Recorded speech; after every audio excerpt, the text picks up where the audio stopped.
So we're looking for motion control that will quickly move and lock into position when we want a turn to happen. And so ideally, it would go right away and just stop. It wouldn't shoot past and overcorrect, and have to not overcorrect, but have to correct. That would be ideal. We're working on that's about tuning the motion here, and that's what the whole PID control is.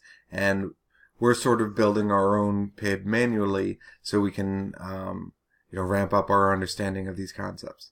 Let me walk you through our solution. This is the whole thing. We first set out what our maximum power is allowed. So only put 70% of the maximum motor power out. Our minimum, and that's whatever we return is the motor power. And if we return 0.7, that's 70% motor power. Whatever we're returning. If we return 0, that's the motor's off. If returning 1 is a little bit reckless, the thing moves. So we don't go full speed. And adjusting what this number can safely be, and then tuning this so it moves very smoothly is what some of the software team is working on right now. Okay, and now the minimum power, and there's especially with our practice robot, it doesn't move very smoothly. So you need at least a certain power. Right now, 30% power. Sometimes you see the right side wheels aren't even turning. Only the left side is. So it moves in a funny way and kind of draws a weird circle. And so we need at least 30%. This might need to even go up. And but that's tricky because it does sort of limit our ability to make fine motion control. So the next line we see requested rotation. And if you highlight this, you can, or you just scroll up and you can see where requested rotation. You can see its whole little story here.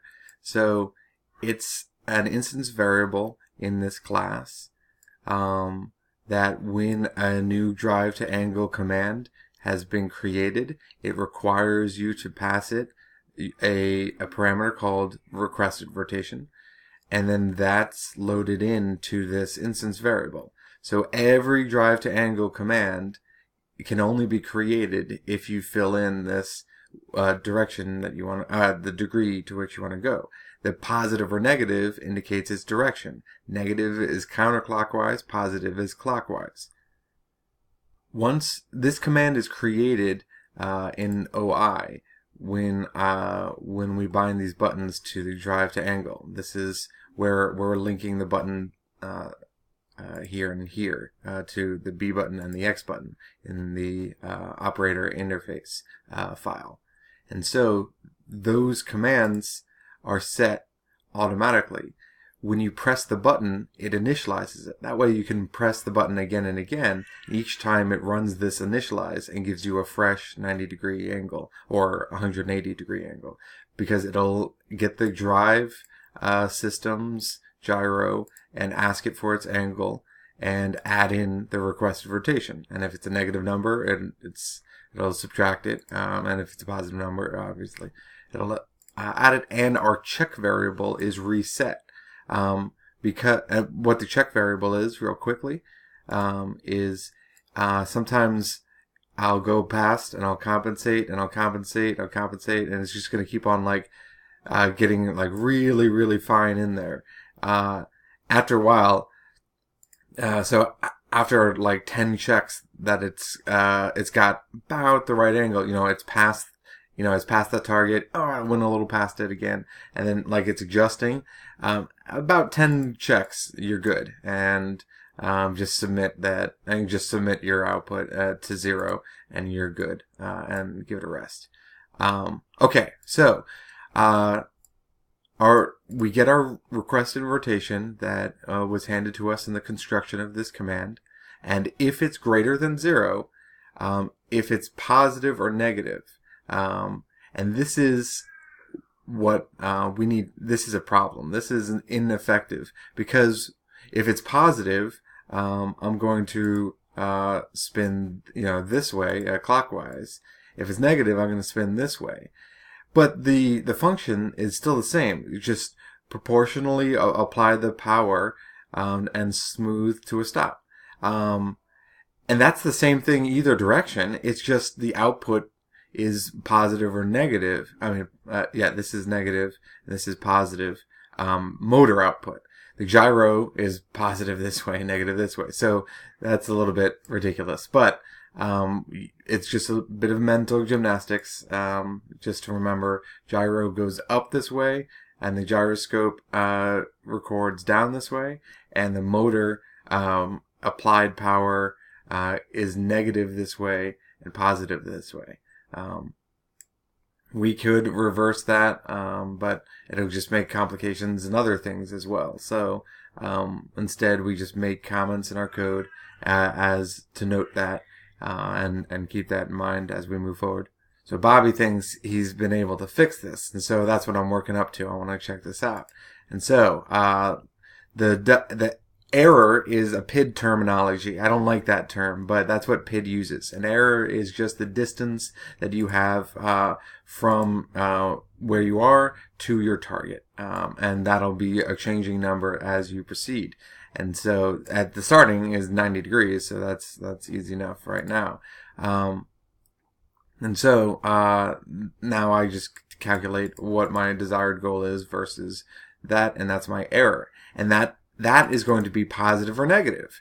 And so, if it's positive or negative, that'll help determine which direction I'm going. And so that we're going to check to see if it's greater than 0 or not.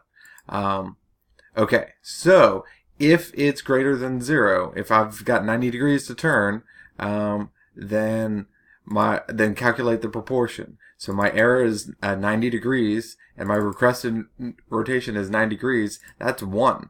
So that's because error divided, 1 divided by 1 is 1.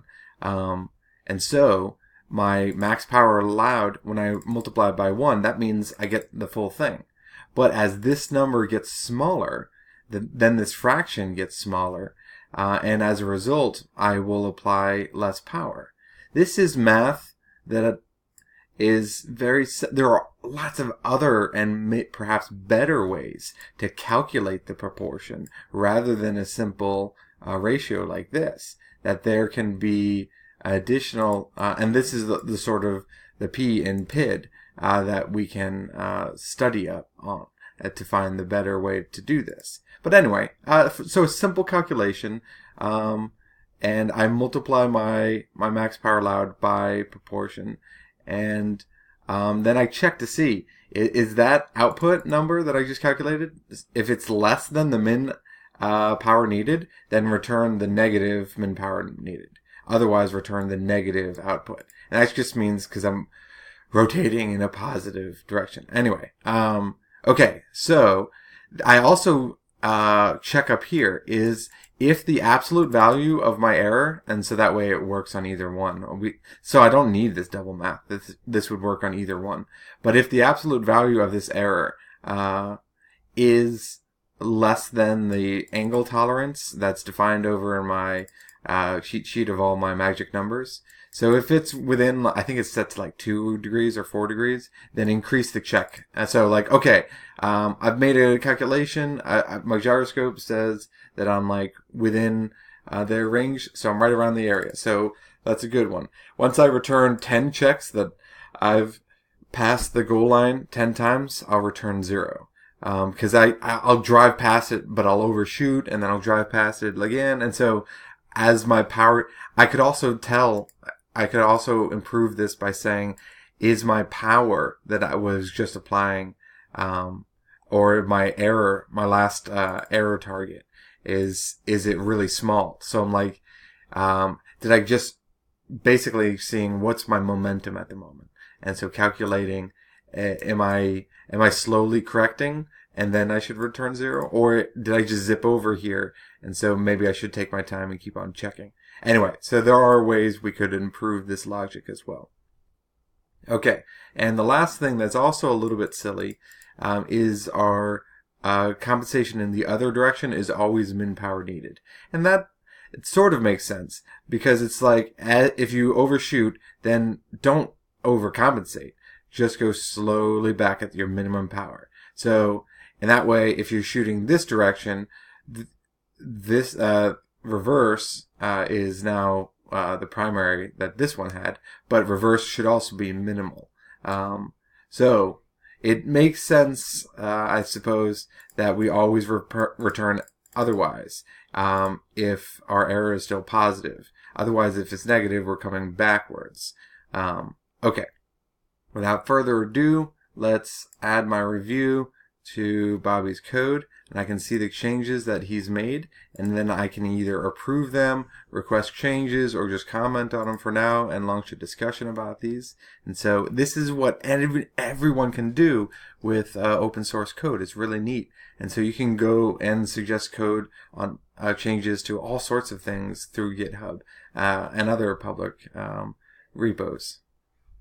This is good. This is actually the same logic, different clockwise versus counterclockwise logic, but everything is just commented. I mean, the slashes are a bit excessive, but I like it because it clearly segments the different like setup phase versus am I within my, am I checking and sending, am I done phase, otherwise my turn clockwise or counterclockwise. And so everything is neat. It's still, and you've consolidated some of the lines here, so all of this is really solid work. So I'm going to accept this.